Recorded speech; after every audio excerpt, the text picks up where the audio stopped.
Hey guys, this is the second video on that series of 5, and today we are going to be covering logarithmic functions and their graphs.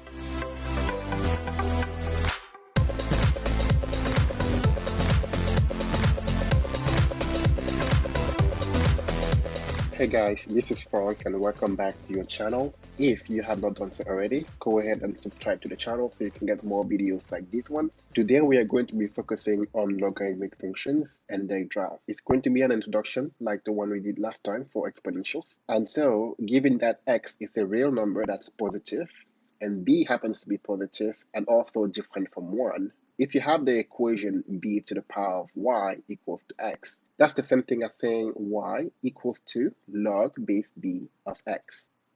And so in our work here, the logarithmic function in its base form is going to be f of x equals to log base b of x. So in this logarithmic function, b happens to be the base, is positive and also different from 1, like you had with exponential functions, and x here happens to be your input. It's a real number that's strictly positive. And what makes this function what it is the fact that it's the inverse of the exponential function that we covered last time with base b. And if you wanted to know more about how to find the inverse of a function, I suggest you check out Note 31, where I talk about that in detail. But simply put, these two functions, the exponential function and the logarithmic function, undo each other's action.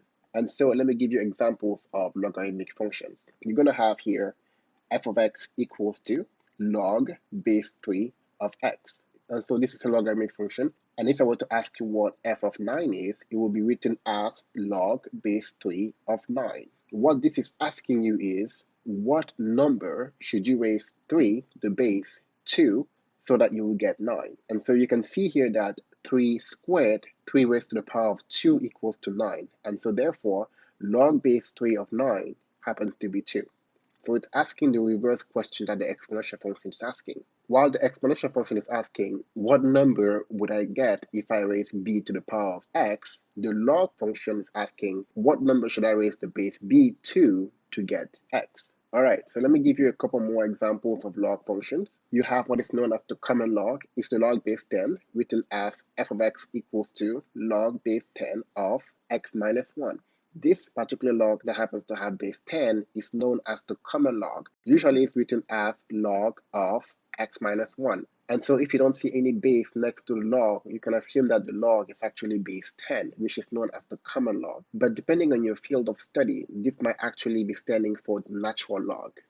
And the last example I'm going to give you here is going to be the natural log, the log base e. So I'm going to have here f of x equals to log base e, e for the exponential constant, of x squared. This can be rewritten as ln of x squared. This particular log is going to be seen in most books. It's the natural log, the direct inverse of the natural exponent function e to the power of x. And so this ln stands for the natural log function. It's the log with the base e. What e here is the exponential constant, which is approximated here as 2.72. Alright, so with that, let me go ahead and show you some of the basics when it comes to driving logarithmic functions. So as I said before, our function here is going to be f of x equals to the log base b of x. And so our domain for this particular function is going to be every real number that's strictly positive. So it's going to be from 0 to infinity. So this is similar to the domain of the root function, except for the fact that we don't even want the 0 to be included. So we're going to have our domain here going from 0, excluded, to infinity. And for our common point here, we're going to have the point 1, 0, and b, 1. These are going to be directly coming from the exponential function, but flipped over, so that the x becomes y and the y becomes x, since these two functions are inverses of each other. And for our asymptote here, of course, since the exponential function has a horizontal asymptote, the logarithmic function is going to have a vertical asymptote. In this case, it's going to be the y-axis, or the line with the equation x equals to 0. Alright, so let me show you how to draft a couple of these functions so you can get a better idea of what they look like. So I'm going to start by drafting my xy plane here really quickly. And then when I'm done with that, my first example is going to be the function f of x equals to log base 3 of x. And so with that, my basic points are going to be the point of coordinate 0, 1, which I'm going to put right here. And the next point is going to be the point of coordinate 3, 1, which I'm going to put right here. And with that, keeping in mind that the y-axis is a vertical asymptote, we're going to connect these 2 points while following the asymptote. And what we're going to get here would represent the graph for the function f of x equals to log base 3 of x. My second example here is going to be the function f of x equals to the log base 1/2 of x. And of course, my first point here is going to be the point of coordinate 0, 1.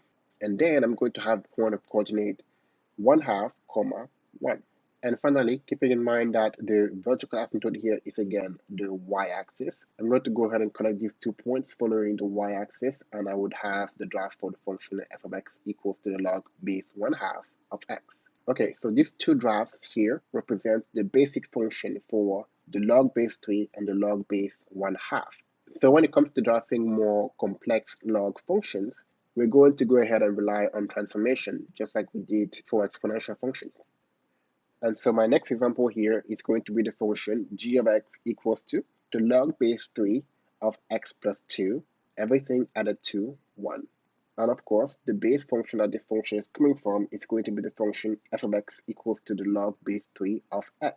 And my common points here are going to be the point of coordinate 1, 0, and 3, 1. And so looking at these functions, you can see here that the first thing that you should do, since 2 is being added to x, is going to be a shift to the left by 2. And then lastly, since 1 is added to the whole function, we are going to have to shift up by 1. And by the way, if you'd like a refresher on how to do transformation of functions, I suggest that you check out Note 28 and Note 29, where I introduce transformations of functions and also give you step-by-step examples on how to do those. All right, so now let's go ahead and draw the XY plane here really quickly. And the first thing that we're going to do when that's done is we're going to draw the basic function. And so we're going to go ahead and put the point of coordinate 1, 0 and the point of coordinate 3, 1. Once that's done, I'm going to go ahead and connect them, keeping in mind that the y-axis is my asymptote here, and I'm going to have a graph for the function f of x. Now, keep in mind that you don't really need to draft the function f of x, but I'm doing it here so that you can have a visual of what it looks like. Although you could alternatively go directly into transforming the basic points into their corresponding point for the g function, and you will be fine.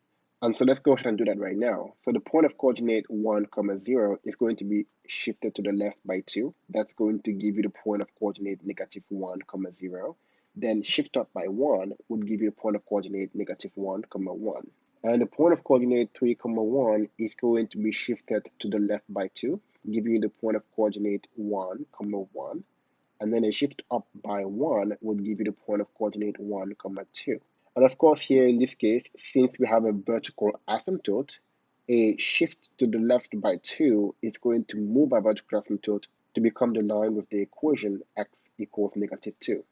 And of course, here, a vertical shift up or down will not change this line at all. And so, once we have this point and asymptote transform, we can go ahead and connect all the points, keeping in mind that the asymptote is there to guide us, and we will get the graph of the function g of x.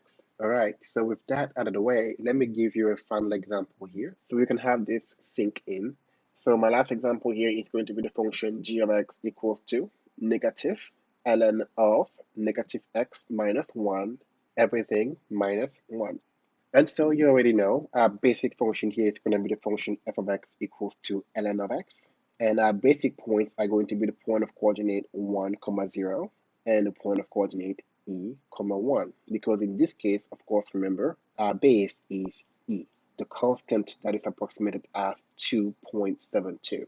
So the first thing we're going to do here is focusing on the x input. And so we're going to see here that 1 is being subtracted from the x. So we're going to have a shift to the right by 1. Then the negative next to the x is going to be flipped over the y-axis. And then when we go out of the function, looking at the y, we see that the entire ln function is being negated. That's going to be flipped over the x-axis. And then 1 is subtracted from the entire function. And that's going to be a shift down by 1. With all of that figured out, I'm going to go ahead and draw my xy plane here really quickly. And then when that's done, I'm going to go ahead and plug my point in for my basic graph. And so I'm going to have the point of coordinate 1, 0 right here, and the point of coordinate e, 1 right here. Connecting these points, keeping in mind that the y-axis is our asymptote, will give us the graph for our basic function. And then we can go ahead and transform all those points together with the asymptote to get new points and asymptotes for the function g. And so the first point here, the point of coordinate 1, 0, is going to be shifted to the right by 1. That's going to give us the point of coordinate 2, 0. And then a flip over the y-axis is going to give us the point of coordinate negative 2, 0. Then a flip over the x-axis will not change our point. And finally, a shift down by 1 will give us the point of coordinate negative 2, negative 1. And for the point of coordinate e, 1, a shift to the right by 1 will give us the point of coordinate 3.72, 1. And then flip over the y-axis will give us the point of coordinate negative 3.72, 1. A flip over the x-axis would give us the point of coordinate negative 3.72, negative 1. And finally, a shift down by 1 would land us at the point of coordinate negative 3.72, negative 2. And finally here, since we have a vertical asymptote, only the transformation done onto the input would change the asymptote. So we're going to have here a shift to the right by 1, and then a flip over the y-axis. That's going to put our asymptote at the position x equals to negative 1. And so I'm going to have a line right there to help me guide my function. And so once that's done, I'm going to go ahead and connect all my points, keeping in mind that that asymptote is going to be guiding me. And what I'm going to get here is going to be the graph of the function representing g of x. And with that, we are done. If you would like a free PDF copy of this particular note, check out the descriptions below. And next time, I'm going to be covering properties of logarithmic expressions. And don't forget to subscribe so you can get more videos like that. If you like the way I break down the material, give me a thumbs up, and I'll see you then. Bye-bye.